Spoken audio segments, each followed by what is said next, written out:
महीने बाद मेरे पास को डायरेक्ट दंगल आमिर खान प्रोडक्शन से था। So guys welcome back with a brand new episode of let's talk. आज मैं आपको मिलवाऊंगा मिसेज रमन नासा मैम से, जिन्होंने भारत की सुपर डुपर हिट फिल्म दंगल में काम किया हुआ है। वैसे मैं आपको एक इंटरेस्टिंग चीज़ बता देता हूँ। मैम प्रोफेशनली एक टीचर हैं और अभी करंट में भी टीचिंग ही करते हैं, और टीचिंग के दौरान ही मैम को ये फिल्म ऑफर हुई थी। एक स्कूल टीचर से फिल्म इंडस्ट्री तक का सफ़र आज की इस वीडियो में आपको देखने को मिलेगा। So let's start this video. सबसे पहले मैम अपने बारे में बताएं और फिल्म इंडस्ट्री का सफ़र कैसे शुरू हुआ ये। सबसे पहले तो आपको हेलो नमस्कार। मैं रमन हूँ, हिसार की रहने वाली हूँ, टीचर हूँ डीएवी पुलिस पब्लिक स्कूल में, इंग्लिश पढ़ाती हूँ। और रही बात मेरी इंडस्ट्री में या मीडिया में सफ़र की, तो इसकी शुरुआत 2011 में हुई। जैसे कि बोलते हैं ना कि हर चीज़, हर सफल इंसान के पीछे एक औरत का हाथ होता है, ऐसे ही हर सफल औरत के पीछे एक आदमी का हाथ होता है। तो वो हाथ प्रोफेसर देवेंद्र मोहन का था मेरे पीछे। मैंने ऐसे ही उनसे एक बार शेयर किया कि कभी मेरी बहुत इच्छा होती थी यंग एज में कि मैं कुछ एक्टिंग करूं, या मैं भी स्टेज पे थिएटर करूं। एक्चुअली थिएटर की इच्छा होती थी। तो उन्होंने मुझे डिमोरलाइज़ नहीं किया। उन्होंने मुझे कहा अच्छा ऐसी बात है तो आप, अगर अब चांस मिले तो अब कर लो। तो ऐसा ही हुआ और मैंने उनकी बात से, मतलब मैं पहले तो हैरान हुई, लेकिन फिर मुझे खुशी भी हुई। और मैंने उन्हें बोला कि सीरियसली? तो बोले हाँ ज़रूर। तो इस तरह से मैंने ऐसे ही अपने एक फ्रेंड को फ्लोट किया कि अगर कुछ हो तो मुझे बताना, मैं भी करना चाहती हूँ। इस तरह से मेरा ये सफ़र शुरू हुआ और मैंने शुरुआत की एक प्ले से, जो कि जिसका नाम है ख्वाहिशें। 2012 में वो हुआ था और मैंने उसके 4 शो किए हैं। वहीं से मेरा सीखने का सफ़र भी शुरू हुआ और एक्टिंग का दौर भी शुरू हुआ और आज तक चल रहा है। मैम दंगल मूवी कैसे ऑफर हुई आपको? 2015 की बात है ये। मैं सच बताऊं तो मेरे लिए तो गुरु जैसे ही हैं वो, लोकेश मोहन खट्टर जी। उनका कॉल आया मेरे पास, जो कि थिएटरिस्ट हैं यहाँ हिसार में, जाना माना नाम है, कि इस तरह से ऑडिशन हो रहे हैं, आप आ जाओ। तो मैं 15 सेक्टर में ऑडिशन के लिए गई। रियाज एकेडमी, जो कि मनीष जोशी की है, उन्होंने कंडक्ट कराया हुआ था।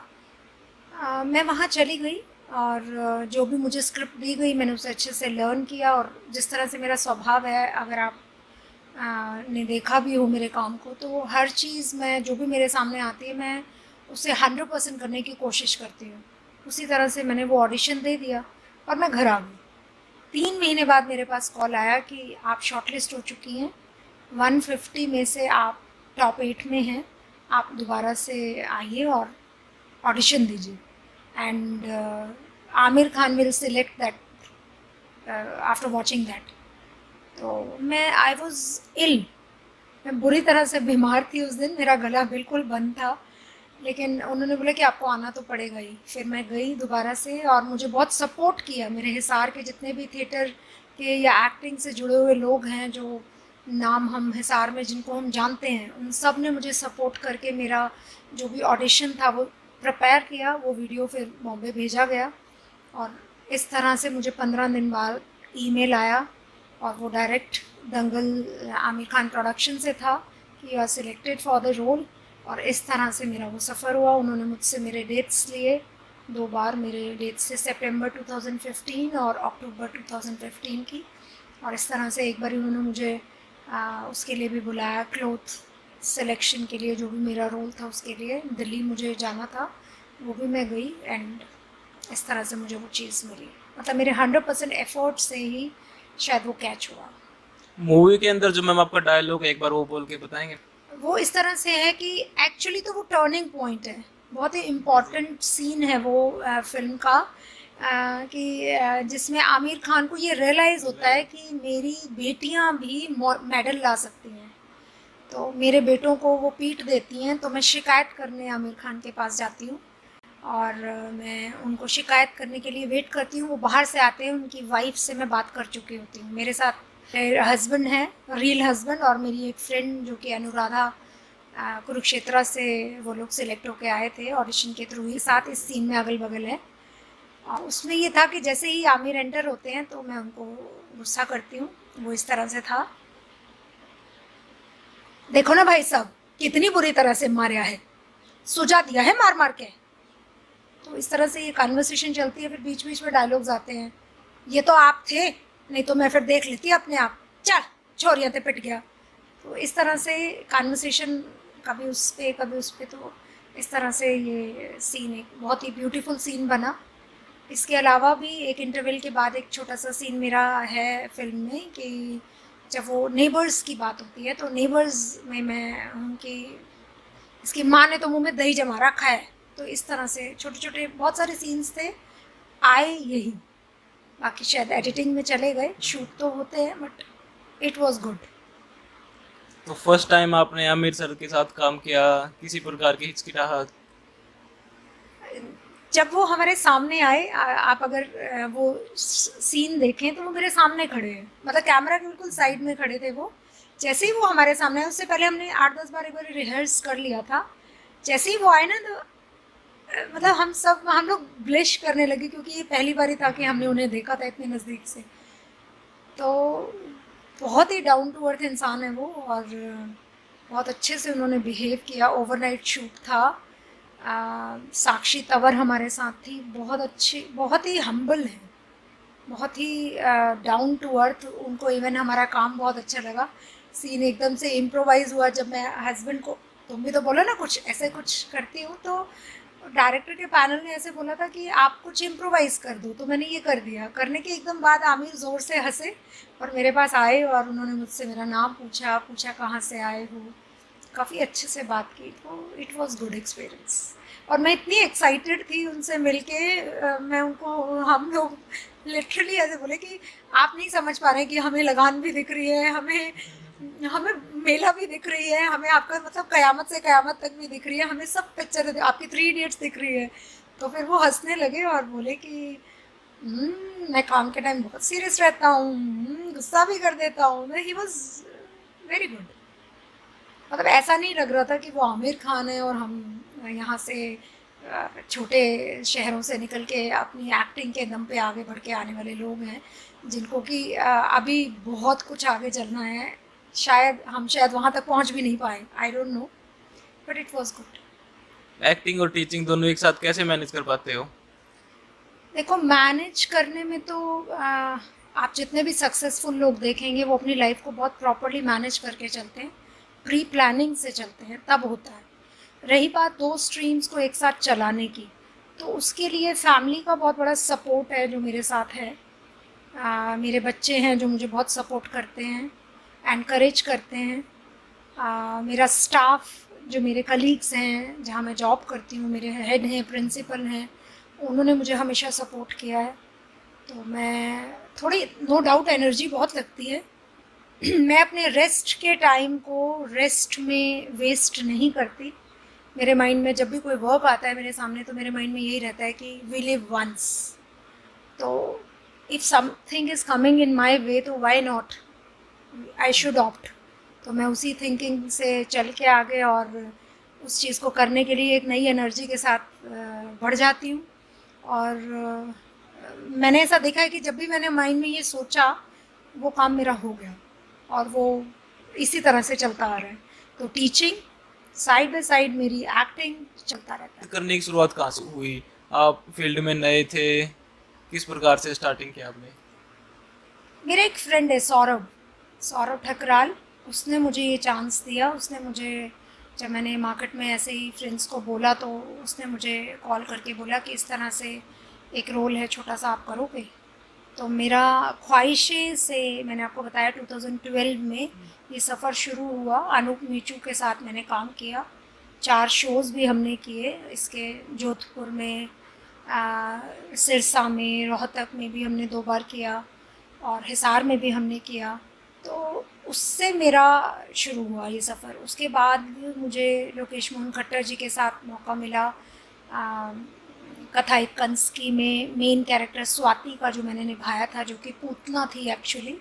बहुत ही पावरफुल रोल था वो। मैंने इसके 3-4 शोज़ किए हैं। हमने बॉम्बे में किया 3 साल पहले, उसके बाद विशाखापट्टनम में किया, हिसार में जीजेयू में लास्ट अक्टूबर में हमने किया था इसका शो, जो कि बहुत पसंद किया, मेरा कैरेक्टर बहुत पसंद। इसके अलावा मैंने अभी गुलशन भुटानी जी की ही डायरेक्शन में इसी मार्च 2020 1 मार्च को मैंने एक रोल किया माय बोरिंग डैडी, जो कि हर घर की कहानी है, किस तरह से पिता और माँ से बच्चे परेशान हो जाते हैं, किस तरह से सन की पिता की चीज़ें किस तरह से ट्रेवल होके बच्चों में आ जाती हैं जब पिता चले जाते हैं, और वही वही चीज़ें जो हम देखते आते हैं वही वही चीज़ें हम दोहराने लगते हैं, किस तरह से इस चीज़ ट्रांसमिशन होता है हेरिडिटिकली।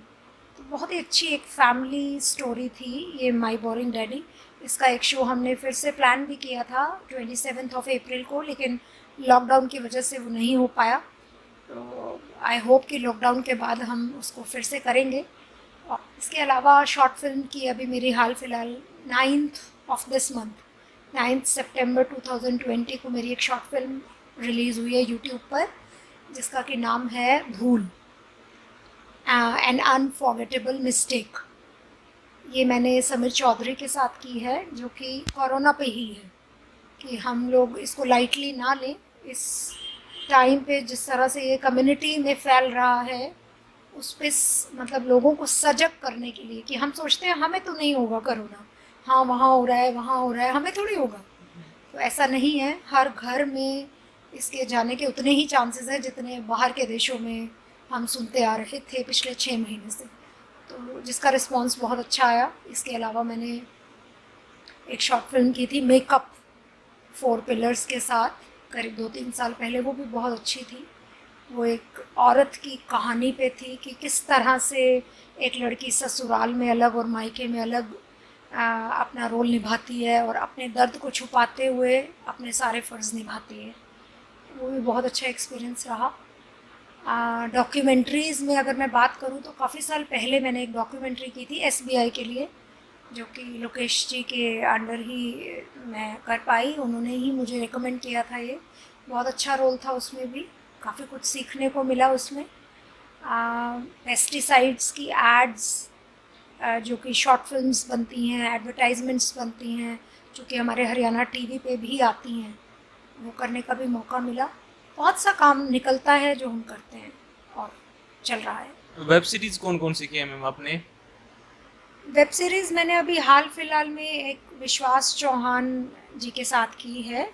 डायरेक्टर हैं सत्येंद्र शौरान, सत्येंद्र सत्या करके उनका नाम है, जिन्होंने पीछे अभी कैंप बनवास भी बनाई थी, वो प्रोड्यूसर थे उसमें। तो उन्होंने अब एक नई लेटेस्ट जो उनकी प्रोडक्शन है मेरे यार की शादी, मेरा उसमें बहुत अच्छा रोल है हीरो की मदर का, जो कि बहुत अच्छा एक्सपीरियंस रहा। वो बहुत कुछ सीखने को मिला, बहुत से नए चेहरों से जान पहचान बढ़ी, और अनफॉरगेटेबल रहा। अभी इसी महीने उसकी शूट हुई थी, और देखते हैं आगे ये सिलसिला आगे चलता रहेगा। जैसे कि 1-2 और मेरे पास प्रपोजल्स आए हैं वेब सीरीज़ के, तो जैसे ही वो मैच्योर होंगे मैं आगे बढ़ूँगी, करती रहूँगी। थिएटर से भी मेरे पास 1-2 प्रपोजल्स और आए हुए हैं पढ़ने के लिए, रीडिंग के लिए, and I am doing work on that. आज की यंग जनरेशन को क्या संदेश देना चाहेंगे मैम आप? मेहनत बहुत ज़रूरी है। मैं जो मेरा एक्सपीरियंस लाइफ का रहा है, मैं उसी के बेस पे सबको ये कहना चाहती हूँ कि ये इंडस्ट्री एक ऐसी जगह है जहाँ पर कोई भी कितना भी बड़ा सेलिब्रिटी हो, उसके बच्चे हो, आप अगर एक बारी तो आपको प्लेटफॉर्म मिल जाएगा, लेकिन अल्टीमेटली आपकी अपनी मेहनत ही आपको आगे बढ़ाएगी। तो मैं सिर्फ यही कहूँगी कि हाँ, सजगता भी चाहिए, मूर्ख बनना भी ज़रूरी नहीं है कि आप आँख मूंद के मूर्ख बने रहो और सिर्फ मेहनत करो। हार्ड वर्क करो, बट स्मार्ट वर्क भी करो, और अपना 100% दो। और थिएटर में तो हमें ये सिखाया जाता है कि 200% दोगे तब लोगों तक 100% जाएगा। That means you have to be loud. अगर आप लाउड नहीं हो, देखो रील शो में आपको लाउड होने की ज़रूरत नहीं होती, क्योंकि उसमें आप जो भी एक्ट करते हो उसमें एडिट हो जाता है। लेकिन जब आप रियल सिनेमा करते हो, रियल थिएटर करते हो, एक्टिंग करते हो, तो आपको एक तो लाउड भी होना है, आपको एक्सप्रेसिव भी होना है, और आपकी बात में दम भी होना चाहिए, आपकी एक्ट में दम भी होना चाहिए। तो मेहनत अल्टीमेटली सारी बात आती है कि बहुत मेहनत हर फील्ड में ज़रूरी है, इसमें भी ज़रूरी है। मेहनत करो, उससे मत घबराओ, प्लान करो, चीज़ों को प्लान करो और प्लानिंग से ही आप आगे बढ़ सकते हो लाइफ में। बिना प्लानिंग के कभी कोई काम नहीं होता। अगर आज मैं आपके पास बैठी हूँ तो मेरा कल का दिन भी प्लान्ड था कि मुझे क्या करना था मेरी टीचिंग में, मेरा आने वाला कल का दिन भी प्लान्ड है। तो अगर आप प्लानिंग से चलोगे तो 100% जो आप चाहते हो वो आपको मिलेगा। यही मेरा संदेश है लड़कियों के लिए भी, और जो लड़के इस फील्ड में आगे बढ़ रहे हैं या जिस भी फील्ड में बढ़ रहे हैं उनको यही है कि लेबर करो, मेहनत के बिना कुछ नहीं है। आप टर्म्स निकालते हो, आप सोर्सेज निकालते हो, ठीक है, टू सम एक्सटेंट वो काम करेंगे, लेकिन आपका लक, आपकी लेबर, आपका हार्डवर्क आपके साथ होना चाहिए। मैम बहुत बहुत शुक्रिया अपना कीमती समय देने के लिए। Thank you so much. Thank you.